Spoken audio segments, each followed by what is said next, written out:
শীতর সময় আইছে গাড়ি স্টার্টিং এর প্রবলেম করে ও লইয়া আইছে জ্ঞানের ভান্ডার ভিডিওগু আপনার প্রয়োজনীয় অনেক ভাই এরকম মোটরসাইকেল আছে দেখবা শীতের দিন সকাল হইলে মোটরসাইকেল স্টার্ট হয় না বরঞ্চ দেখা যায় যে প্লাগের সমস্যা প্লাগও ময়লা আইছে বিভিন্ন ইত্যাদি প্রবলেম দেখা দেয় এখন আপনারা করবা খিতা আপনার গাড়ি যে মোটরসাইকেল আছে প্লাগ আছে যদি গাড়ি স্টার্ট হয় না তাহলে প্লাগও খুলবা মনে করবা যে প্লাগও ফুরানো হয়েছে এগুলো আর চলেন না বদলাইতা নতুন একটা না নিয়া নতুন আর পুরাতন প্লাগটা আমি এইভাবে যেভাবে দেখা যায় ওভাবে আপনারা সার্ভিসিং করবা তেল পরবা বড়িয়া পরিষ্কার করিয়া লাগাইবা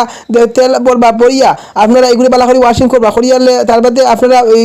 প্লাগটা লাগাইবা গাড়িতে লাগাইয়া আস্তে আস্তে আস্তে আস্তে আস্তে মুছামুছি করিয়া সব কিছু টাইট হচ্ছে বালা করে দেখবা দেখার বাদে ও প্লাগগুলা পরিষ্কার করার বাদে লাগানোর বাদে এর বাদে আপনি কি দিবা দেখবা কত সুন্দরভাবে মোটরসাইকেল স্টার্টিং হয় আপনার প্লাগ আর লোয়া লাগতো না ফালতু টাকা নষ্ট করা লাগতো না এখন তাই কি ও টেকনিকে জ্ঞানের ভান্ডার ভিডিও দেখি আপনারা শিক্ষা রাখক মোটরসাইকেল যদি কোনো সময় প্লাগও ময়লা আর চেঞ্জ করা লাগতো না এই পদ্ধতিতে আপনারা কামে লাগাইবা সবসময় পাশে থাকবা এরকম জ্ঞানের ভান্ডার ভিডিও দেখতে হইলে আপনারা আমাদের সাথে থাকবা ধন্যবাদ সবাইকে।